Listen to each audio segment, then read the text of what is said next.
제가 제목을 알고 있었는가라고 정해봤습니다. 왜 제목이 알고 있었는가는 말씀을 나누는 중간에 여러분들 좀 아실 수 있을 것 같아서. 자, 알고 있다는 것이 뭘 뜻할까요? 알고 있다? 예전에 제가 굉장히 좋아했었던 어떠한 드라마의 한 장면에 겨울이 이제 조금 지나면서 초봄의 시점인데, 그러니까 어떤 두 커플이 이제 차로 드라이브를 한 다음에 날씨가 아직은 서늘했지만 살짝 외투를 입고 나와서 어디 이렇게 거니는 장면이에요. 대충 그려지시죠? 그러면서 이런저런 대화를 나누다가 살얼음이 이렇게 껴 있었는데 이제 여자 주인공이 그걸 못 보고 발을 내디디려다가 남자 주인공이 그 손을 딱 잡아요. 안 된다고. 거기 지금 아직 얼음이 있다고, 미끄럽다고. 그러면서 그때 당시 그 여자 주인공이 이런 얘기를 해요. 순간 갑자기 공포와 무서움이 확 몰려오면서 몰랐어. 근데 그러면서 이런 대사가 나와요. 몰랐을 때는 두려움이 없고, 몰랐을 때는 그런 것에 대한 어떤 걱정이나 근심이나 어떤 계획이나 이런 부분들을 생각하지 못했는데, 순간 알고 나니까 두려움이 오고 뭔가를 준비해야 된다라는 어떤 걱정도 오고, 또는 알미 주는 두려움이라는 것에 대해서 느끼게 되네. 사실 제가 딱 요 말만 드리면 생뚱맞을 수 있는데, 그 전체적인 드라마의 문맥상에서는 이 두 남녀의 대화가 맥락이 있는 대화였거든요. 근데 저는 뭐 그건 그렇게 중요한 건 아니고, 제가 왜 요 말씀을 말씀 전에 예시를 드렸냐면, 저도 이제 사실 그 드라마를 보고 곰곰이 생각을 해봤어요. 그래, 우리가 그런 얘기 하잖아요. 그러니까 모르면 겁이 없다. 그래, 무식한 게 겁이 없지. 조금 약간 비속어 섞인 얘기로 하면, 우리 뭐 어떤 작업 현장이나 또는 여러 가지 좀 아직 아무것도 모르고 막 자신의 혈기나 힘만 믿고 이렇게 무언가를 막 진행시키고 막 뭐랄까 좀 무대뽀식으로 하려는 사람들의 모습을 볼 때 좀 지혜 있는 분들이나 또는 이미 그걸 경험한 분들이 그런 말씀 하시죠. 그러면서 타일러요. 그거는 이렇게 저렇게 해야 되는 거야. 근데 그런 부분을 잘 귀담아 듣는 사람들은 그렇구나 하고서 좀 현명하게 지혜 있는 사람들, 제가 여기서 말하는 지혜 있는 사람들은 뭐 우리보다 지식이 뛰어나고 뭐 학벌이 좋고 이걸 뜻하는 게 아니에요. 사실 지혜 있다라는 것의 문맥적인 원래의 의미는 우리보다 먼저 경험한 사람, 우리보다 더 오랜 세월을 살아서 우리보다 많은 어떤 세상적인 어떤 뭐랄까요, 그 경험이나 알미나 그런 것들을 좀 먼저 갖춘 사람을 뜻하거든요. 그러니까 그런 어떤 우리 부모님들의 어떤 이야기들이나 또는 선배들, 우리가 선생님이라고 그러죠. 그래서 그런 선생님들의 이야기들을 좀 귀담아 듣고 실천한다면 실패나 어떤 좀 다칠 수도 있는 위험한 부분이나 이런 것들을 최소화할 수 있다는 거죠. 근데 뭐 해보고 후회할래요? 뭐 다치더라도 한번 해볼게요. 이렇게 좀 무대뽀식으로 그냥 자기가 경험해야지 그것을 느끼는 어떤 그런 스타일들의 성향들의 사람들도 있다는 거죠. 저도 우리 사실 그걸 이렇게 곰곰이 생각하면서 나는 어떤 성향이었을까? 나는 어떠한 좀 스타일이었을까? 저는 조금 반반이었는데, 이 반반이 뭐냐면 뭐 어떤 때는 듣고 어떤 때는 안 들었다는 게 아니에요. 들었어, 분명히. 아버지에게 또는 선배들에게 또는 선생님들에게 또는 여러 가지 책들을 통해 가지고 그런 어떤 내가 경험을 해야지만 알 수 있는 지식들, 지혜들을 들었는데, 막상 그 상황이 맞닥뜨려주면 잊어버렸다기보단 아닌 걸 알면서도 한번 해보고 싶은 거죠.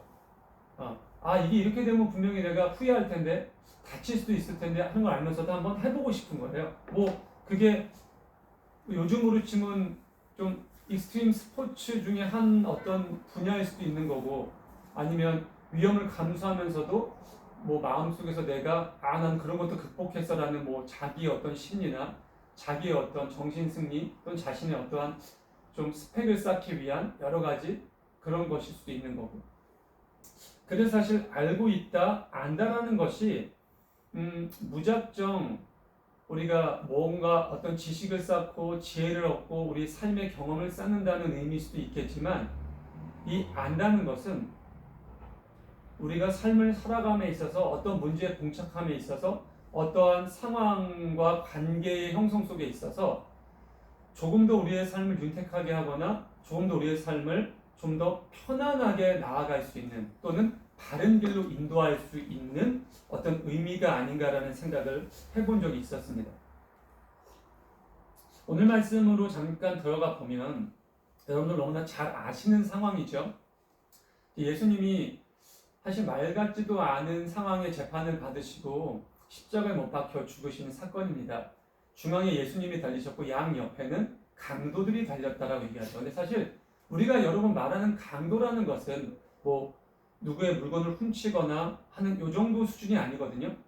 우리가 말하는 강도는 뭐 살인, 요즘으로 치면 뭐 살인 또는 뭐 좀 강간 또는 뭐 특수 절도, 특수 폭행 어떤 이런 좀 그 죄질이 조금 심한 부분을 의미할 때 강도라는 얘기를 하지 단순하게 뭐 절도나 뭐 좀 단순 폭행을 강도라고 얘기하진 않아요.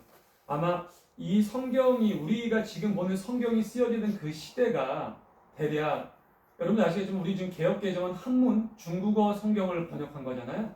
뭐 대략 한 200년도 사실 안 됐거든요. 한 100여 년 정도 됐겠죠.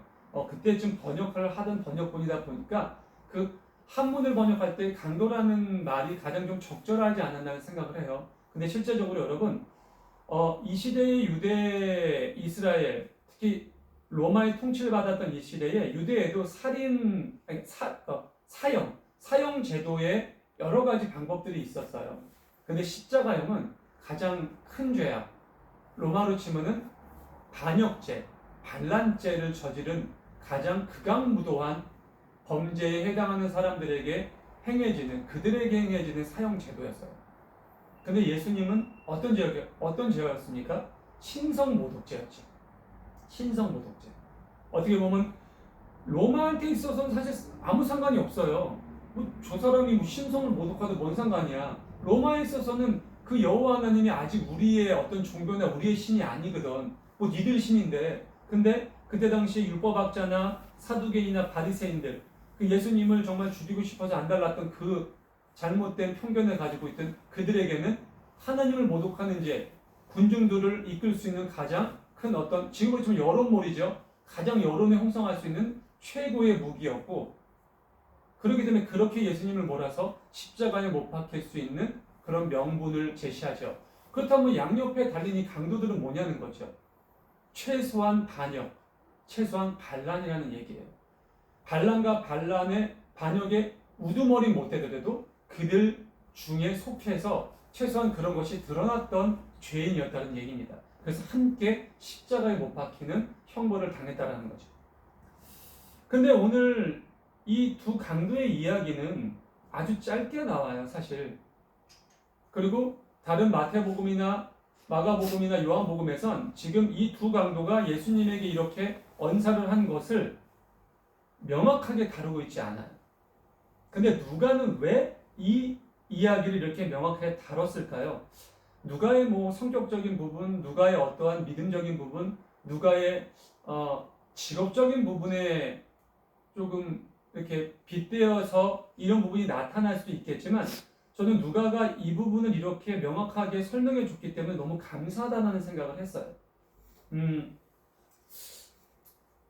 성도 여러분, 두 강도 중에 한 강도는 예수님에게 뭐라고 얘기했나요? 오늘 말씀을 보면 제가 말씀을 다시 한번 들어가 볼게요. 제가 읽어드립니다. 자, 예수와 함께 달려있던 제수 가운데 하나가 예수님을 모독하면서 말했대요. 모독하면서 너는 그리스도가 아니냐. 자, 여러분 이거 참 신기하지 않아요? 그리스도가 무슨 뜻입니까? 여러분들이 알고 계신 그리스도는 무슨 뜻이에요? 구세주. 네? 구세주. 구세주라는 뜻도 있고요. 맞아요. 기름 부은 받은 자 여러 가지 뜻이 있는데 우리가 아는 메시아, 우리를 구원해 주실 분. 지금 이 힘들고 어려운 이 식민 통치하에 우리가 기다렸던 그 메시아, 그리스도. 그래서 우리에게 자유를 선포하고 그 예전에 솔로몬 다윗 임금 때처럼 그런 막강한 이스라엘을 다시 건축시켜 주실 그분. 이사야가 예언한 그분. 근데 모독을 하면서 얘기하는 이 강도가 알고 있었나요? 야, 너는 그리스도가 아니냐? 네가 구원자잖아. 네가 메시아잖아. 얼른 너와 나를 구원해. 근데 자, 반면에 반대쪽에 있는 강도는 어땠나요, 여러분? 그를 꾸짖었대요. 그러면서 이런 얘기합니다. 같은 처형을 받고 있는 주제에 너는 하나님이 두렵지도 않느냐?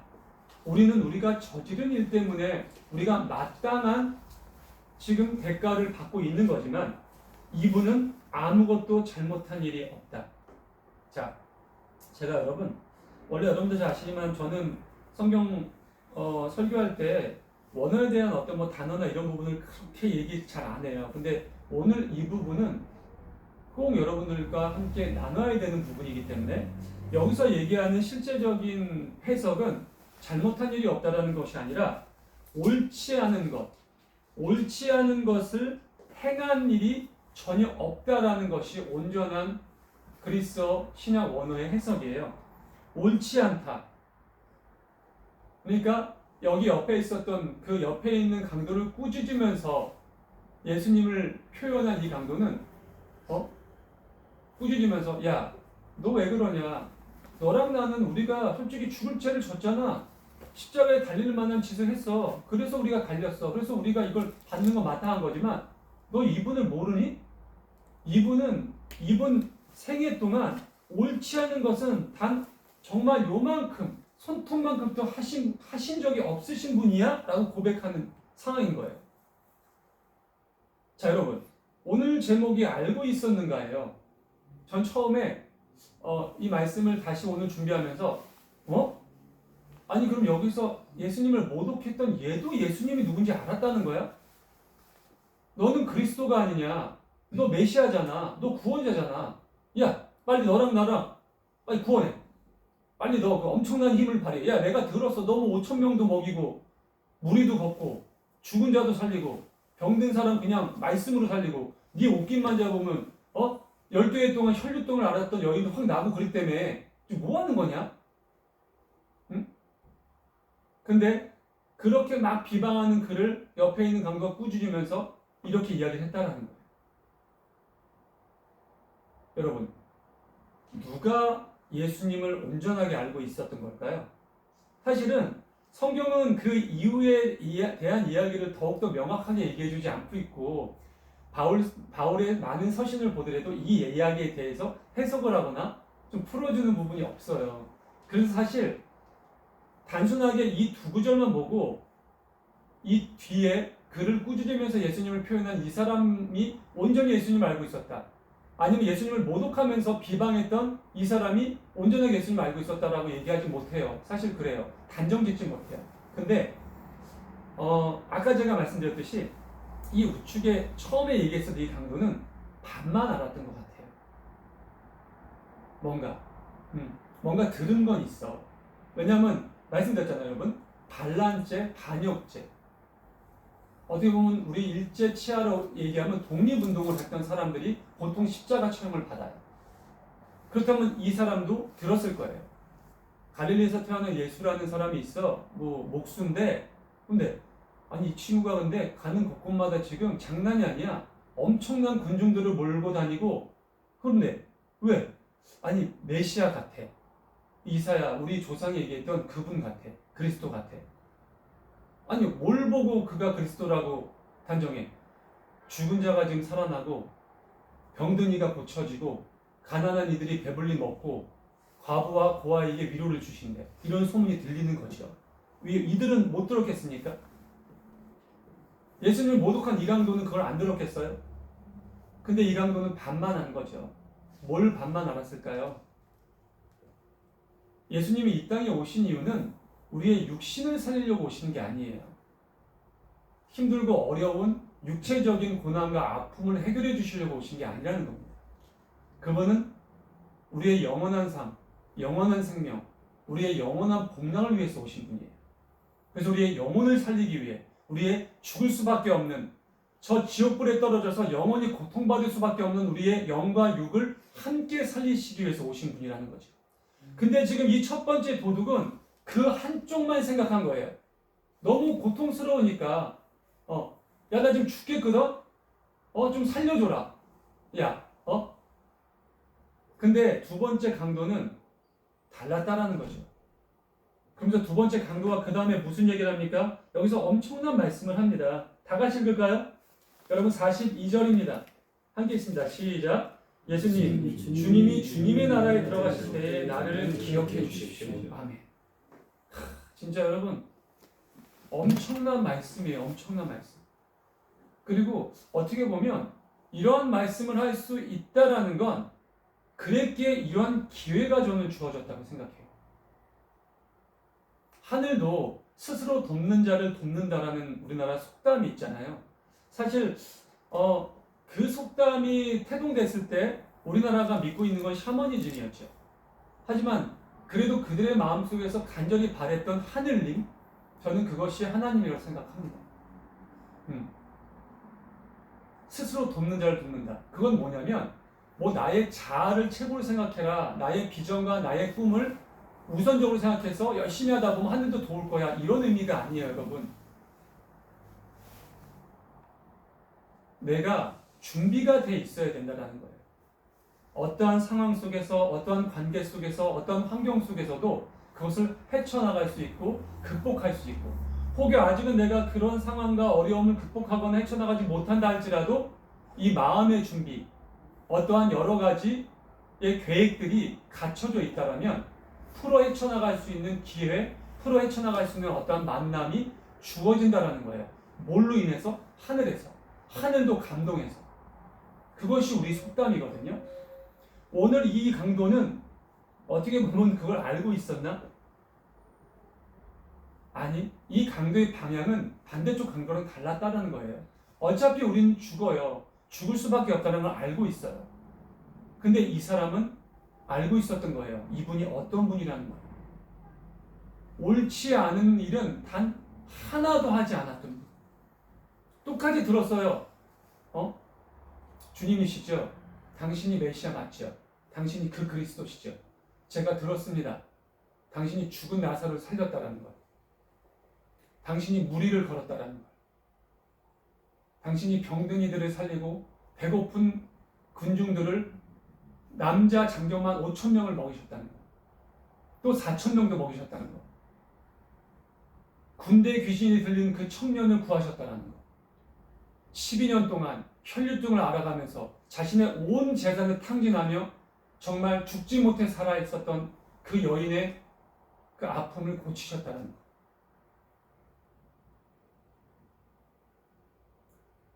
베데스다 연못에서 38년 된 정말 인생의 대다수의 시간을 병으로 보내면서 언제 죽을지도 모르고 언제 내 병이 나을지도 모르면서 하루하루 고통 속에 살아갔던 그 사람을 고쳐주셨다는 것. 말씀 한마디 들었다라는 거죠. 그래서 말씀하는 거예요. 예수님, 랍비여, 선생님이요. 주님이 뭡니까 여러분? 주인이에요. 이미 여기서 이 강도는 당신이 나의 주인이라는 것을 고백하고 있는 거예요. 주님의 나라에 들어가실 때, 자, 여기서 주님의 나라는 헬라어로 바실레이라고 합니다.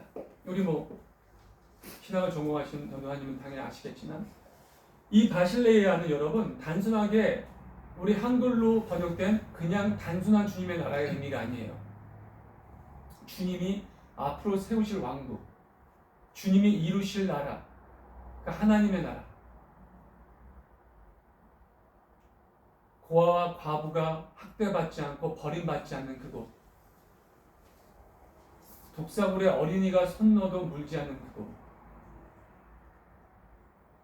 사자와 어린 양이 뛰노는 그곳, 바로 예수 그리스도 하나님이 자신의 독생자 외아들을 아낌없이 주시면서까지 다 이루었다라고 얘기하신 바로 그 하나님의 나라가 성취되는 그곳, 바로 그게 이 강도가 예수님에게 고백하면서 얘기하신 그 왕국입니다. 주님이 주님의 나라에 들어갔을 때 나를 기억해달라는, 정말 엄청난 고백이에요.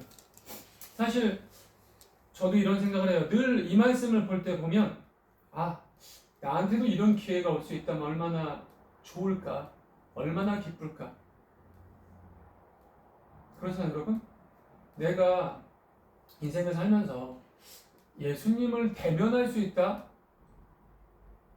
정말 어려운 일이죠. 많은 간증들을 들으면 목소리를 들었다, 희미하지만 예수님의 모습을 봤다, 분명 예수님이었다. 굉장히 어떻게 보면 한편으론 참 부럽습니다. 나에겐 왜 그런 어떤 음성을 안 들려주실까? 왜 나에겐 그런 모습으로 안 나타나 주실까? 예전에 이런 비슷한 말씀을 저희 돌아가신 아버님 목사님에게 드렸는데 아버님 목사님 그런 말씀 하세요. 어떻게 보면 저에게 위로해 주시기 위해서 하신 말씀인데 아버님 그러셨어요. 네가 잘 가고 있어서 그래. 너는 그 길에서 벗어나지 않고 잘 가고 있어서 그래. 그렇기 때문에 굳이 예수님이 하나님이 너 잘 가고 있는데 굳이 너한테 나타나서 너한테 무슨 깨우침을 주거나 할 필요가 없잖아. 근데 네가 무언가 잘못된 길을 가거나 네가 무언가 하나님의 길에서 벗어난다면 하나님께서 너를 만져주시기 위해서 너를 칠 수도 있고 또는 너에게 나타나셔서 너를 다시 돌아오게 하는 어떤 그러한 역사적인 체험을 주실 수도 있지라는 말씀을 우리 아버님이 해주신 적이 있으셨어요. 물론 그렇다고 그때 내가 온전하게 하나님 일을 가고 있다? 그런 교만의 말씀을 드리는 게 아니에요. 그때 목사님이셨던 아버지가 저에게 어떤 그러한 좀 지혜의 말씀을, 그러한 어떠한 은혜의 말씀을 주신 거죠.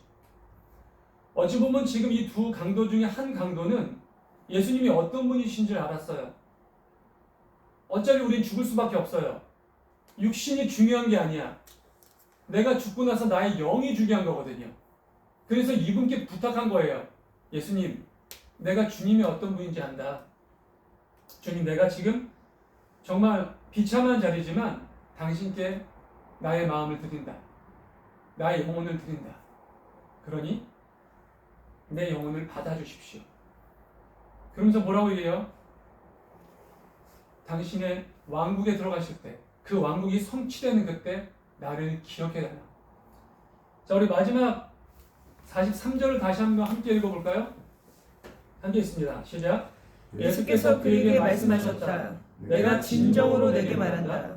너는 오늘 나와 함께 낙원에 있을 것이다. 아멘.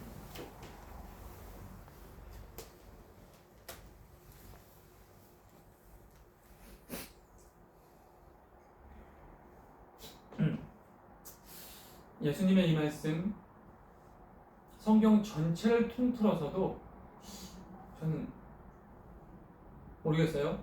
정말 샅샅이 뒤지면 비슷한 은혜를 받은 사람을 찾을 수 있을까?